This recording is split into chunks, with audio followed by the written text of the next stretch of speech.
last time I was at conference, which World Ventures, which was probably 2017 at this point. I remember the downline that I was in. Um, it was almost like, because with World Ventures, it was very regional. They had their downlines built very regionally. Like when you signed on in an area, your Unknown job caller. your job was to dominate that market, right? It wasn't, we're not going out and signing policies. We're going out and selling them the Fly card, which was this revolutionary credit card that allowed you to put all of your credit cards on one credit card.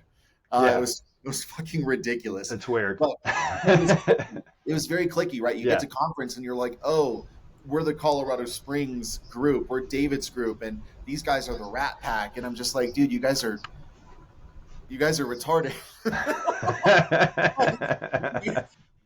First off, most of you aren't making more than $500 a month. So Right. stop. Yeah. Second off, it's like, dude, we need to treat this as one big team where we're all working together to help everybody win. I'm not interested in just helping my Colorado Springs people win. I'm helping making sure everybody wins. And I think this is probably one of the biggest differences.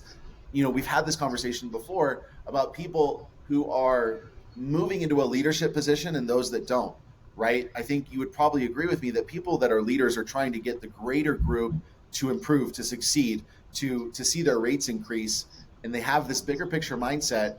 And ones that aren't are involved in that cliquish sort of, team, almost like being a fan of a football team. That's kind of how it gets sometimes, when Right. you're on a lower down line and you're kind of just with your squad. It's just it's insane how cliquish it gets. You know what I mean? Well, the old saying is a rising tide, raises all ships.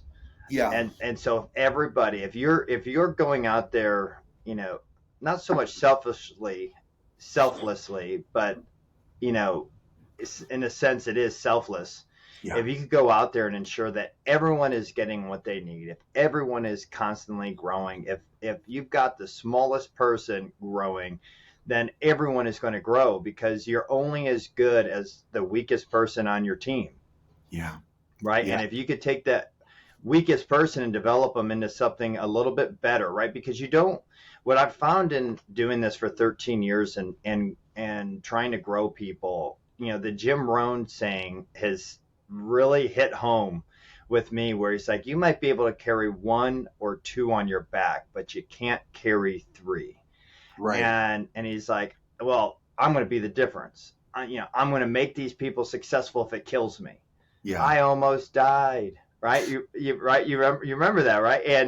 And so for some reason, maybe it was the ego, maybe it was my own stubbornness, but I'm like, I can do it. And I remember in the last agency growing it, I would do everything in my power to hire everybody. Yeah. Number one. So I learned you can't do that. Number two, you don't create people into more success. They must choose it. Right. And so in the last, and none of that really hit home for me until I myself got so burnt out that my physical body got sick. And then I'm like, what happened?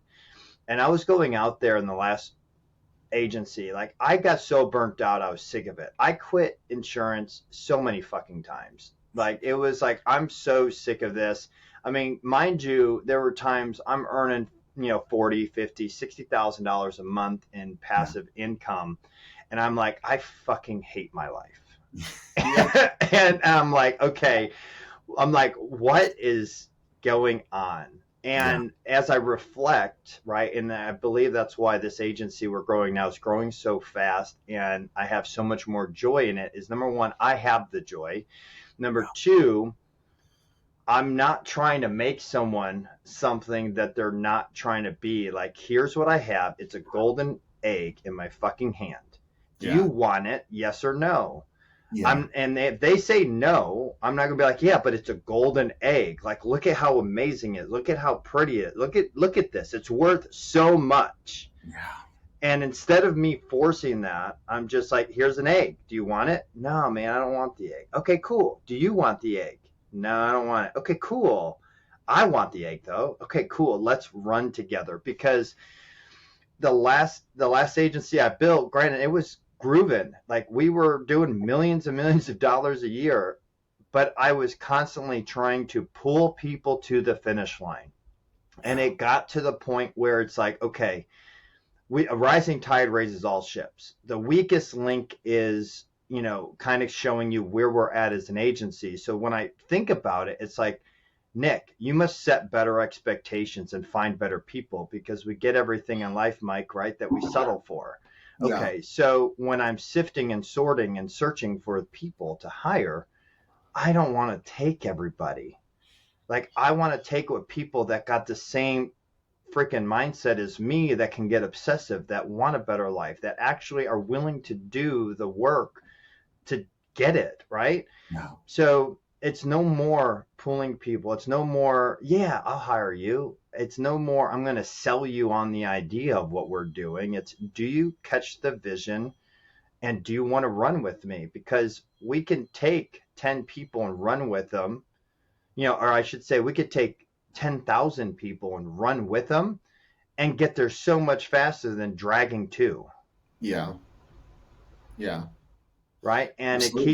it keeps me in a place of joy. It keeps me in a place of like happiness. I'm not burnt out, because there's no longer an attachment to an outcome. Like I was so Yeah. attached to, man, I really, really want to grow this thing so big. Man, I really want this better life. And then when I got it, I'm like, I want everyone to have this better life.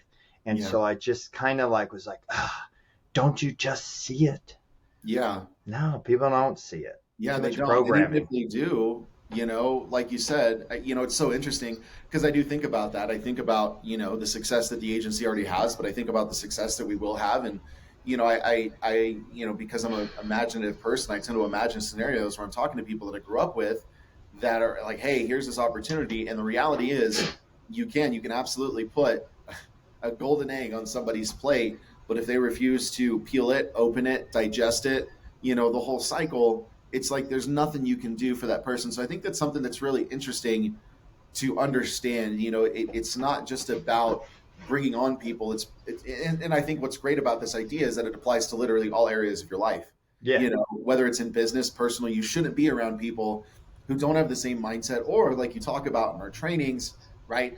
The unlucky or the infectious, because that Hmm. tends to follow them wherever they go. And I think anytime you have to drag somebody, you're trying to control, and Yes. that's just it. And yeah, you lose momentum by, what's so interesting when you look at like how a plane works and how it sustains its momentum, very often, not very often do you see the tail moving at all. The front of the front of the plane guides the back of the plane, right? What the back of the plane is doing is always a reflection of the front of the plane and how that pilot is steering it. And, it's a very crude example, but if wings could talk and tail fins could be sentient, independent beings, if they were to just do their own shit while that plane was flying, that plane would have a lot of problems. Yeah. And I love the tangent that you're on right now. Yeah. It it it's one of those things, right? You talk about giving up control, Yeah. right? And that's what leads me to, like, and this is why I'm so grateful I had the breakdown. This is why, I got to a place where I was very unhappy, even though I had all the material things and the money. And when all of that went away, it was the most enlightening experience of my life, because it allowed me to introspect. And I remember, when I was, I've had mentors and coaches who are like, Nick, give up control. And Art would always tell me this thing like, Nick, don't lose with the same team twice. And then it got to the point where I didn't get it. I was being stubborn and I was still controlling. And he's like, Nick, when are you going to fucking get it? Don't lose with the same team 5 times. And I still didn't get it. And then that's when the personal development and the spiritual search began. Right. Yeah. I hit a place in my life where I was so miserable, and I went on an ayahuasca journey. And that really opened my eyes up a lot, because, for everyone here listening right now, it's, take it as your personal work. The inner work is going to reflect the outer world. what ended up happening when I went on this ayahuasca journey, because I knew there was some programming within this body, within this mind that was so strong. I mean, military background, upbringing, all of it. Like it was very stubborn and it was not producing happiness. It was producing results and financially, but it wasn't producing happiness.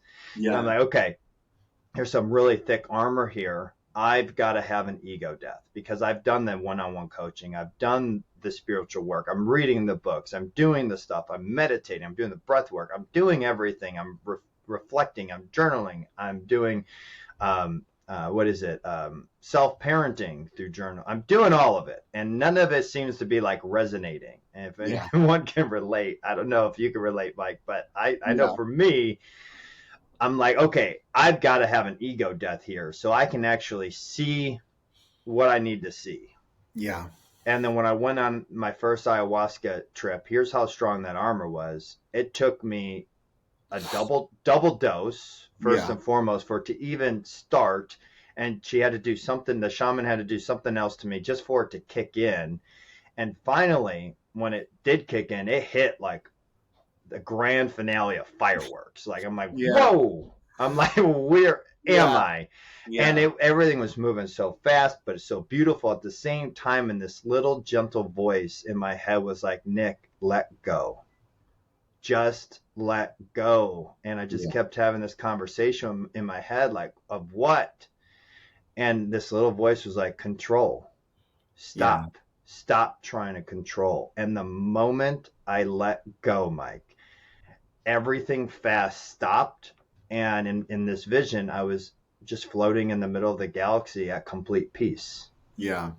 And that's when I started getting the lessons I needed to learn Yeah. about life and what I had to let go of. Yeah. And that's when things really started to get beautiful. So that whole thing of letting go of control, gosh, so many of us think that we have control, but control essentially, when you think about it, right, Mike, it's an illusion.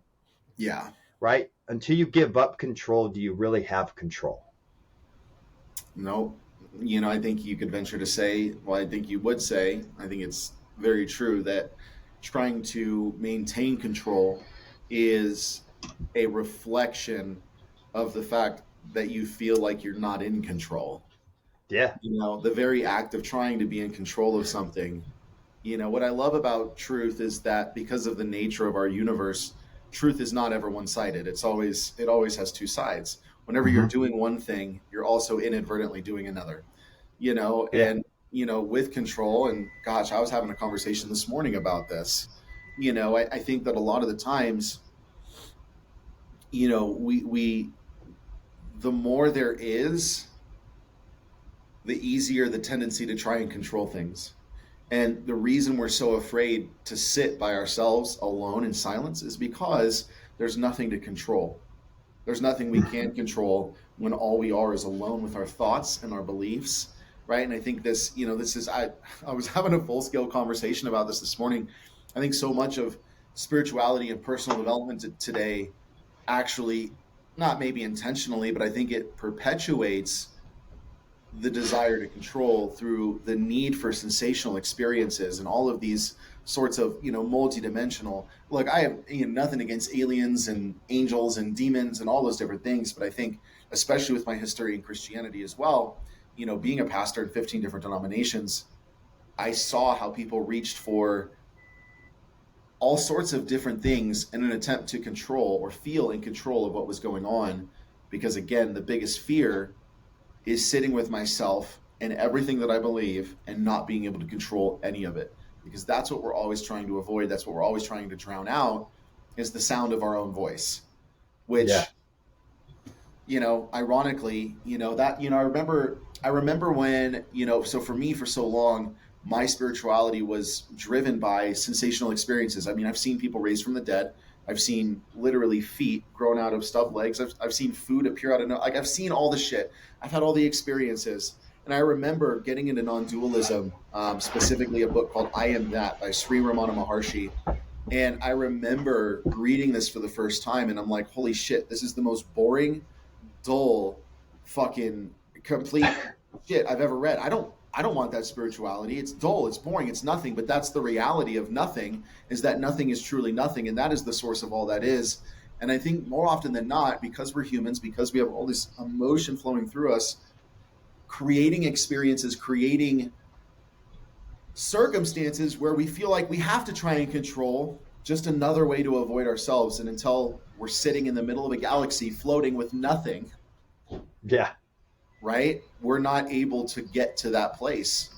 And I think the irony, maybe another word there, is that the thing that we fear the most, right? That's the Plato quote: the cave that you fear holds the treasure that you seek, Yeah. right? Like the thing that we're the most afraid of always is the most direct path to our personal triumph, to our personal salvation, whatever that looks like, you know? Yeah. So all everything you said there is absolutely perfect. And it got me thinking of like a breakthrough I had with myself last night. I'm laying in bed and I'm like, I'm kind of bored, and I've always had a tendency to put on the TV and fall Yeah. asleep with the TV on. And I had the TV on, but I'm tired.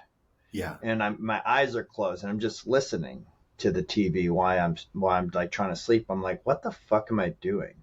Like, why does the TV? So I ask myself a lot of questions, right? Yeah. And I continue to ask questions because we always have the answer, right? As long as we ask the right questions, we always have the answer.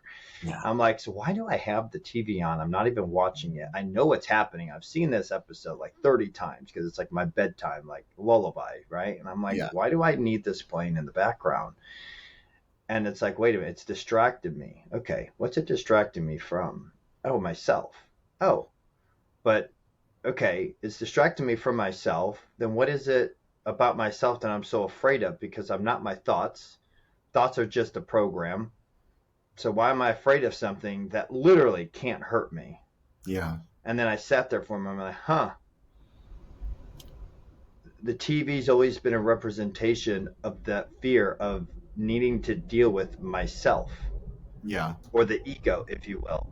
Yeah. Whatever nonsense that it comes up with. And then I'm like, fuck you. And I turned the TV off. And I just turned the TV off and I laid there last night and all this shit was going on in my head. And that's the moment when the whole letting go of control really, really resonated. Like, wait a minute. I'm already everything. I am the observer witnessing everything going on within my mind. Not my mind, I guess the mind. Yeah. And as I'm doing this, I'm observing everything going on. I'm like, not one of these things makes any sense. And I'm like, Nick, you're a fucking weirdo. Like, what is like all this stuff? And I'm like, but none of this can hurt me. None of it is real. It's just things going on within a program on the way that we've all been conditioned through our entire life. And it's always like showing different fears that aren't even real. And, or as you said, the direction that we're supposed to head in life. Yeah. So it's just a bunch of mumble jumble. And I just laid there, just it kind of didn't let me sleep for a few minutes because I was laughing. Like, I'm like, some of this stuff going through Nick's head is kind of wild. Yeah. But then finally I'm like at peace with it. I'm like, can't control it. It's just going to run on autopilot anyways, but I can control how I respond to it. And I think that's like part of the whole letting go of control, letting go of the control of a result of something that you're trying to get after, letting go of the way that it happens, letting go of how someone responds to you, letting go of anything outside of self. Yeah. How are you like respond, like whatever it is that's happening, just allow things to be. And sure, if you are in sales, right, we can transition there, right? If you're in sales and you can't control what they're going to do. You can have tactics and things like that, and you can position the value and such. But at the end of the day, some people be like, I don't want to do it. Okay, that's out of your control. Yeah. Right. And it's like one of those things where what is in your control? Okay, not everyone's going to buy. Not everyone's going to get started in your agency. Not everyone's going to do X, Y, Z. But if your stats suck, right? Like you're like 0 for 10. Okay. What is in your control? Like get better. Yeah. Like, like get better then and reevaluate, but don't have an attachment to the outcome, because when you have an attachment to the outcome, it takes you out of the moment. And then all of a sudden it becomes like this ego driven duality, I win, you lose type of deal, instead of you being in the moment and finding that win-win. The moment is where everything is happening. Yeah, absolutely. You know what? You're touching on something that I think would help every salesperson that's listening to this. The idea of failure being something that means something about us versus just being data that has no inherent meaning Yeah. is such a powerful concept because, yeah, you're absolutely right. When you're going into a sales call and you need to make that sale, you're probably going to be a little bit more manipulative. You're Yep. probably going to be more emotionally reactive. You are probably not going to be thinking about what's best for the client in that moment. You're going to be just doing whatever it takes to close the deal, and that's fine if this is your first year in sales and your sales teachers tell you that you need to close at all costs. But the reality is that's not the way sales actually works when you really get into it. And the truth is, I think something that a lot of people don't consider is you don't want to sell everybody. You don't want to sell not everybody truly is a good fit. I can respect. I have a lot of pickers and choosers about a lot of sales teachers, and especially mainstream ones. But something Grant Cardone said, I don't know when, but he said, if you have the solution to somebody's problem, you're morally obligated to give them that solution. You Yeah. know what I mean? And obviously that can be taken out of context, and ABC always be closing, all that kind of stuff. But I think that at the end of the day, if you know you have a solution that can help somebody's problem, you can approach a sales call from a neutral perspective, an emotionally unattached perspective. Even if that call doesn't go right the first time around, almost guarantee you have a 55-60% better chance of closing that lead down the line just because of the way you handled that conversation in the circumstance they don't find another solution that's better than yours. But when you're in that emotionally needy place of needing to close, it doesn't matter, they're not going to come back because that energy is felt more than anything else. And I think you'll probably agree, probably in your call the other day, it was nonchalant. That deal you closed, it was nonchalant. It was, hey man, this is what you're dealing with. This is what you're looking for. Cool. This is what we can do for you. Yeah. There's something that I learned from Jordan Belfort. Tonality is everything. And the more you make the more important things sound less important, the less important they are in the mind of the person that you're trying to sell to, which takes a lot of the friction itself out of selling. Absolutely. And one of the things that you said there really, really stood out to me because, yeah, body language, tonality, like all of that stuff matters. And, one of the things for me, whenever I am teaching someone to be better at sales coaching or just life, like closing's everything in life. Like everyone is selling something in some way. One of the coolest books I ever read was The Games People Play. If you haven't read that book, you would really like that book. It teaches you about how everyone has this stupid little egotistical game that they play. It's a deep read, it's a tough read, but it I'm helps you excited. identify the different games that everyone plays. Everyone plays a fucking game if they haven't done the inner work to just kind of be and Mm-hmm. just allow things to unfold. And so for me, whenever I'm teaching someone to close, I teach you should close everything. But to me, closing isn't getting yeses. It means being good enough to get a yes or a no. It means it's closed. It means it's finished. There's no loose end in it, as opposed to so many people out there are afraid to like get a no. Like I Yeah. love no's. It means I could move the fuck on, Yeah. right? Like, but these think about it, and it ties into doing the inner work, right? Because so many people, when you haven't done the work of emotional healing, you haven't done the work to better yourself and all of those different components of the work, you get afraid to ask the questions Yeah. to close the deal, and you leave it open ended, and you set yourself up for disappointment because you fall in love, right? I learned something from Anthony D. Mello. We don't fall into love, we fall into ideas. We fall in Mhm. love with an idea, right? We Yeah. don't fall in love with like this process. We don't fall in love with a person. We fall in love with ideas. And what I notice is when someone's new at sales or someone that just sucks at sales, is they're always falling in love with that idea that the client's going to get back to them. They do. They really and they don't. They Yeah. don't. I mean, you Yeah. can be that persistent little pest that stays on them, but I'm not interested in being a pest.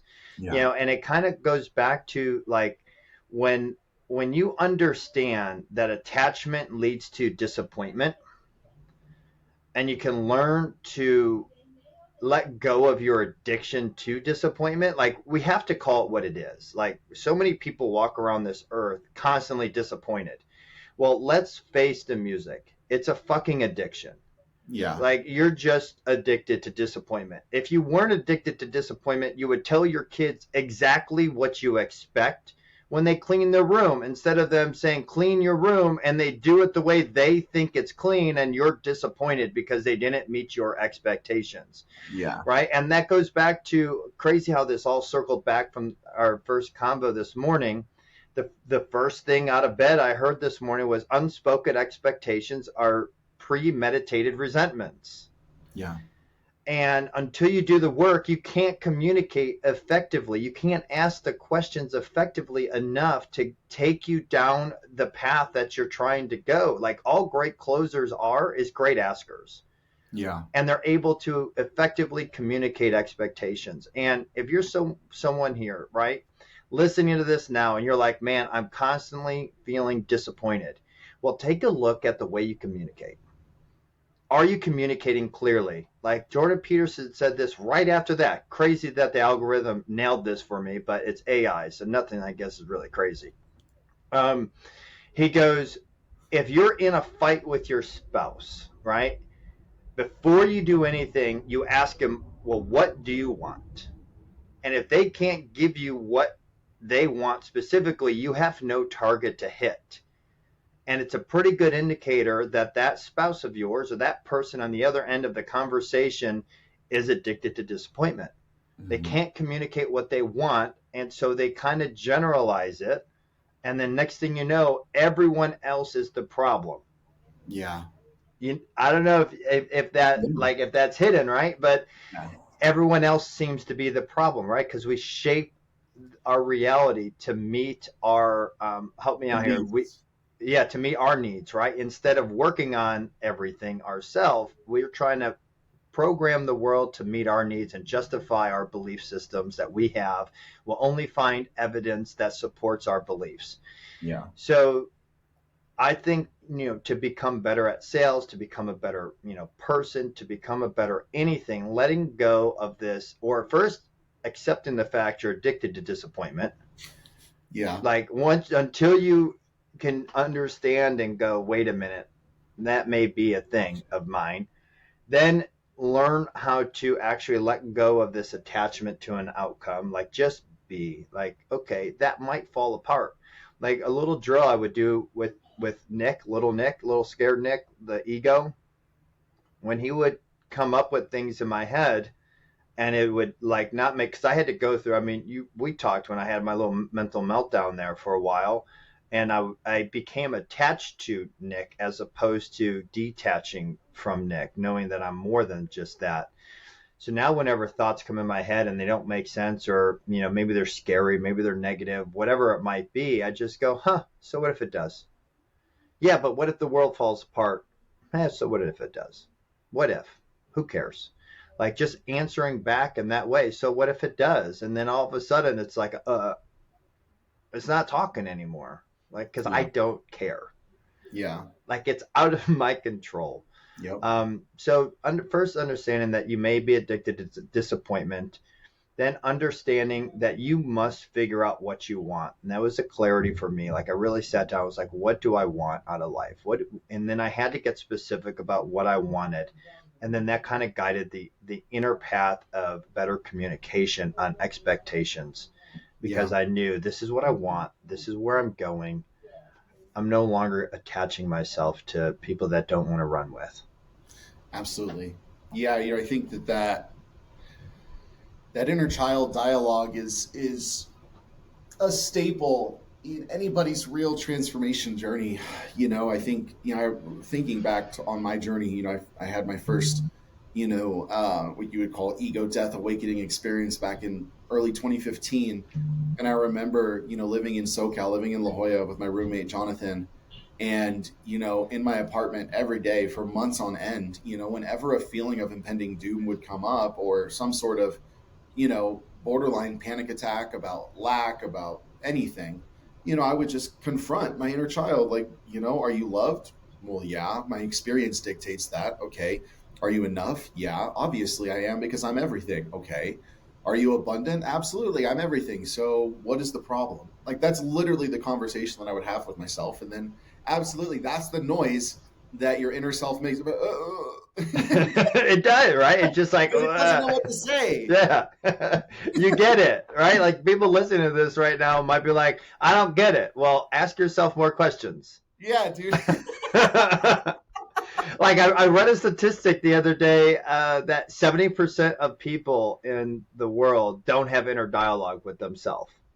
Yeah, you know what? And I It's think I like, read a statistic like that too. And honestly, I think everybody does. I think everybody's so fucking blissfully unaware of it because they're so focused everywhere else. They don't recognize it, because the reality is a thought itself is dialogue.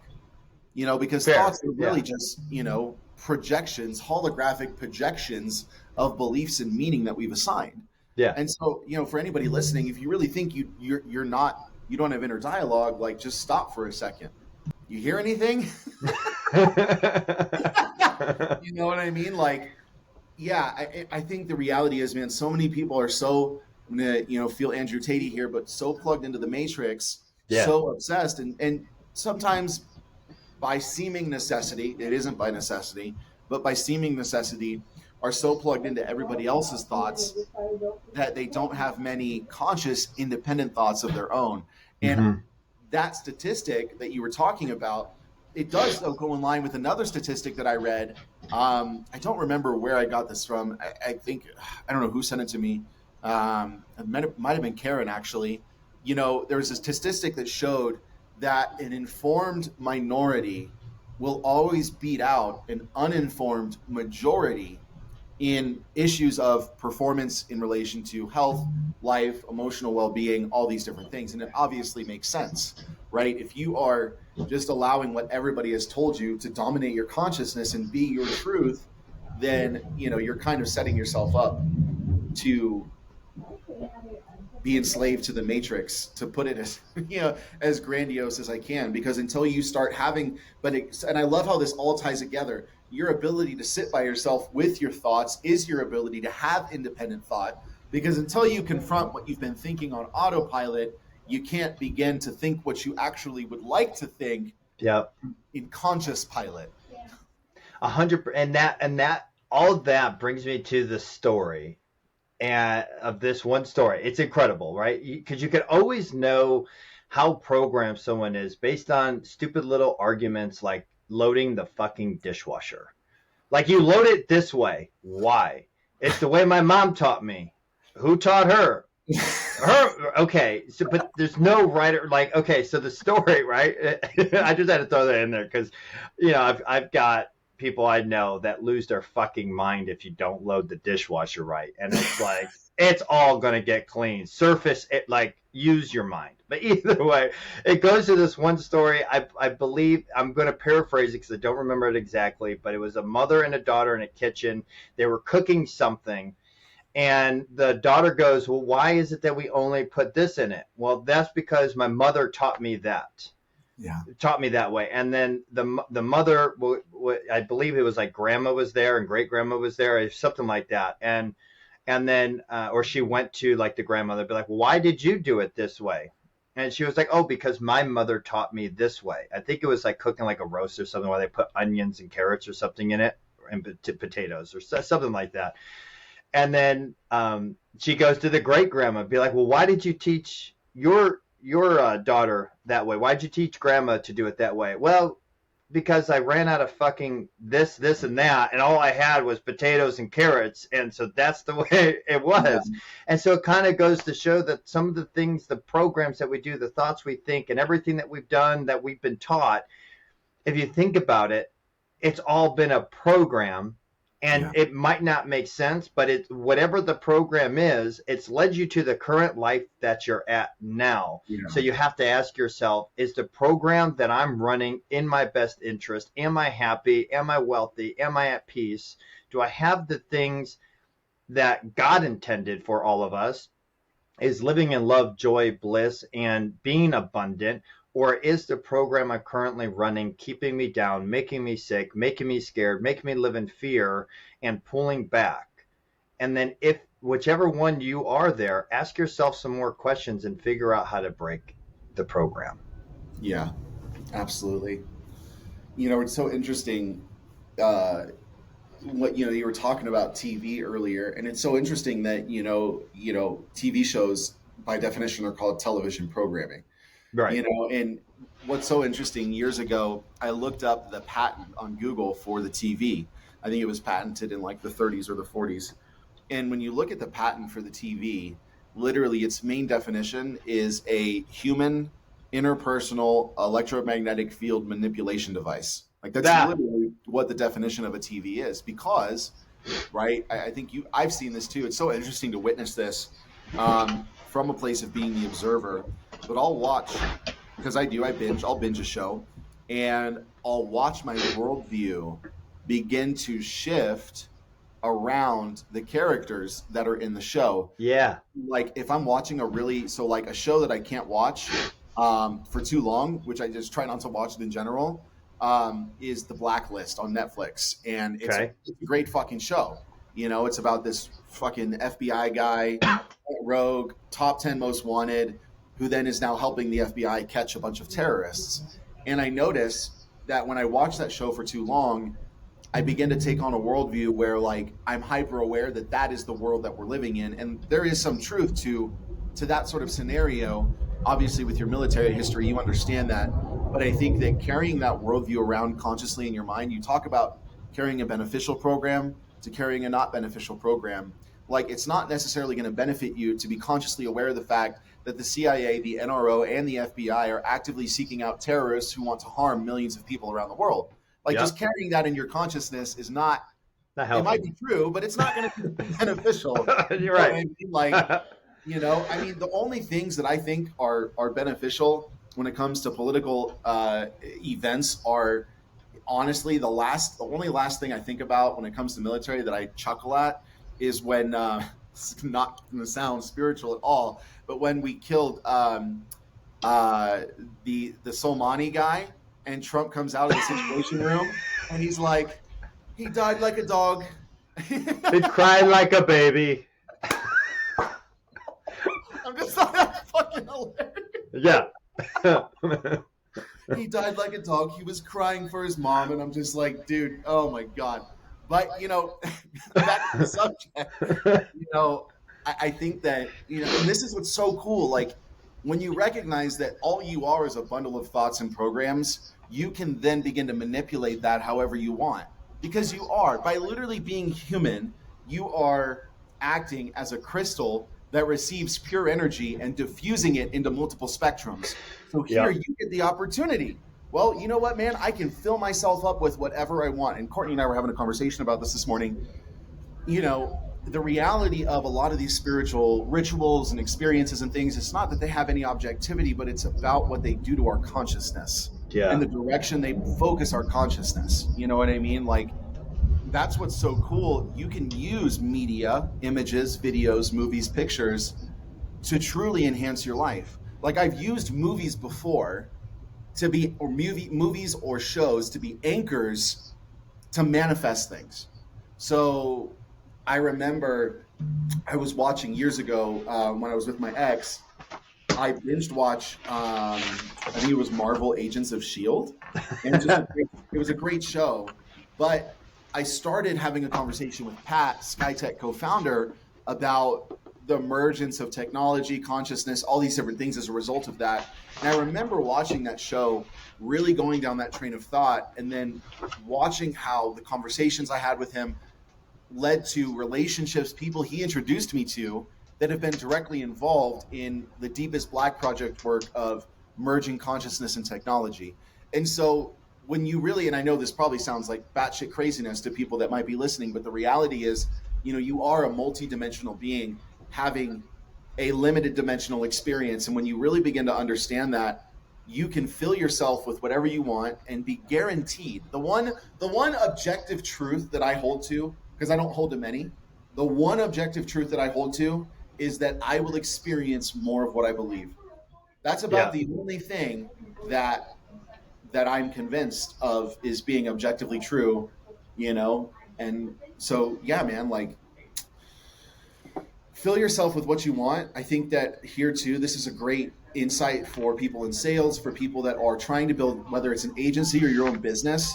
If the people that you're currently around that are also on the same path as you don't carry the mindsets and the attitudes that you believe are beneficial to yourself, take the courage to find the people that do. Yeah.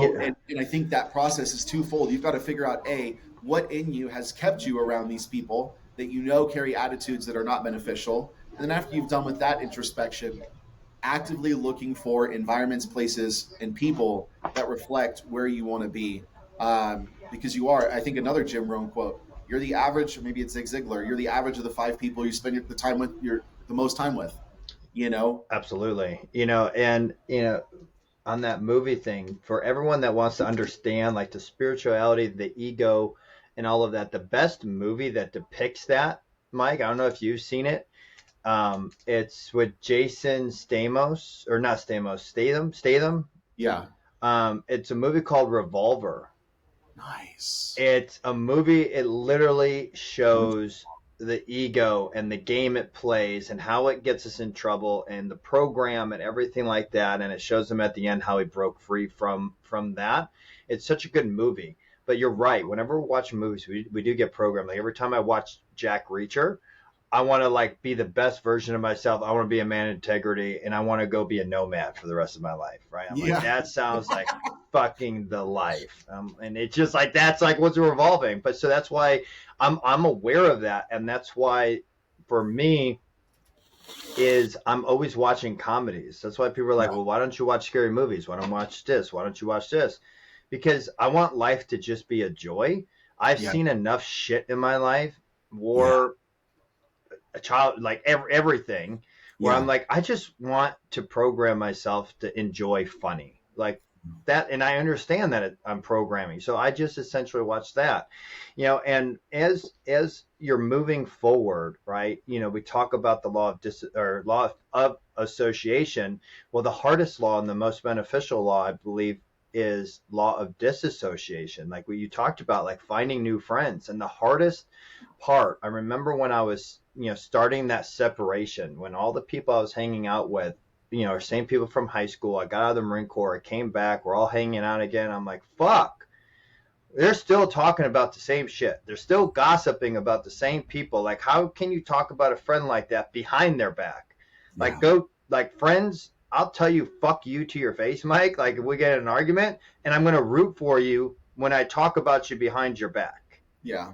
Right? Absolutely. Instead, what do most people do? They'll be like, fuck you. Heart. Yeah, bless your heart to your face. And then behind your back, you're the talk of the town and the gossip. Like, those aren't people that you want to be around. Now, if you're not a good person, right, it's probably because you're hanging out with those people. First off, but the law of a disassociation, that was the hardest thing in the beginning when I just started to build my last agency and start to better myself, because I was married at the time. And I'm like, she loves being a waitress, nothing against it, but she doesn't want to grow. The roommate I had, like, I'm like, I don't feel right here. I'm like, none of this feels right. I got to get around better people. These friends of mine, they're cool. And the hardest thing, because there's that gap when you're starting to grow, okay? Yeah. You're just starting on this journey and you're starting to recognize all of this. There's going to come a stage, and this is why I believe so many people stay stuck with the people they have, where they always circle back to the friends that they have after trying to grow for so long, because there's this limbo stage where you're like at a level where you're letting go of what's old, but you're not good enough to allow new friends that are successful into your life. They don't want to be part of your life just yet. So you're like in this bridge, this gap in the middle where you have to face yourself and be alone for a while. And I think that's the hardest part of that law of association, disassociation, finding the people you want to be around is you have to deal with yourself. You have to be alone because the moment that you make a decision, the universe is going to say, how bad do you want it? Right. And the moment you say, I don't want to be around these friends anymore, I want to get around better people, the universe is going to say, well, you're going to have to deal with yourself for a while. Let's see how bad you want it. Yep. And that's the scariest thing, I think, for most people is being alone with themselves. Yep, absolutely. Which is why I'm 100% of, the conviction that real spirituality is not at a conference. It's not during a seminar. It's not, when you're doing yoga with all your friends and then having mimosas later. It's when you're in a room and you're by yourself and there's nobody there to comfort you and there's nobody there to take care of you. And all you have is yourself and all of the thoughts that you have about yourself.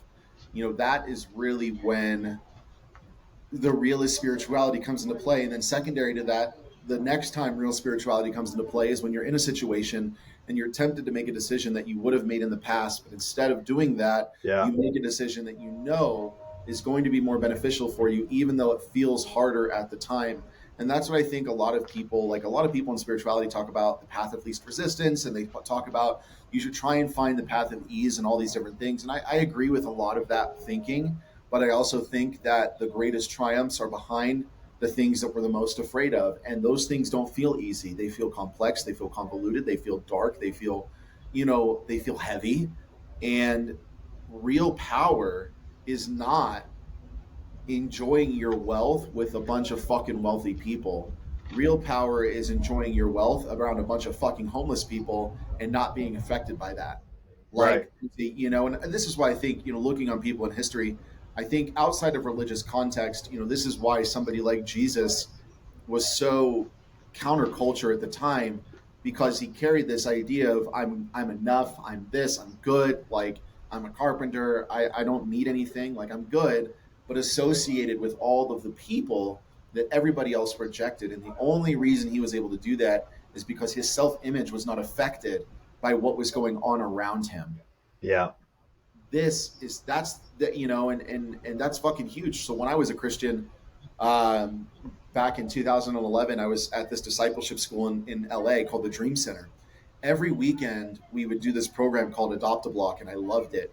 We would all take a bus. There was like 120 of us, all young 20 somethings, 19, 20, 21, and we would go to the hardest neighborhoods in South Central LA. So like I was in the middle of Watts, the middle of Compton, and we would go into neighborhoods. They would drop us off with food, and we would just knock on doors and fucking strangers and Mm-hmm. build relationships with these people that, for all intents and purposes, everybody else has counted out. And it was one of the most amazing experiences of my life. I'll send you a picture of a kid that I bonded with, and that was one of the first times that I really began to truly understand the power of love. Because it's just as true for that external circumstance as it is internally. Because while that might have been uncomfortable, especially for rich kids, that same dichotomy exists inside of ourselves, to the degree in which we can approach that level of outcastedness or uncomfortability with love and kindness and compassion. We can transcend anything that we're dealing with. So yeah, man, I think that's I think that's a good full circle here. Yeah. Yeah. I'd say we delivered a message There you go. today, and it was definitely a deep one. Definitely came full circle. How about that? How about Yeah. that? It's kind of like the ride in ayahuasca. You ask it a question like, "Hey, I would like answers to this," and then all of a sudden you're like here, and you're there, and then you're Yeah. here, you're all over, and then all of a sudden the question is answered at the end after you go through the travel. Yeah. It's interesting. Dude, I can't tell you how many clients have called me the embodiment of ayahuasca, because whenever clients ask me a question, that's exactly what I do. I go here, I go here, I go here, I go here, and then I wrap it all up, and they're just like, I love that so much, man. Well, hey, thanks for spending some time today. For Absolutely. everybody listening, dude, I hope you enjoyed this crazy ride. It's only going to get crazier and more personal and more vulnerable as we go on, because that's the way these things work. So, Nick, thanks for opening up. I'm excited to see how this thing unfolds in the future. Same. I appreciate you having me here, Mike. Let's do it.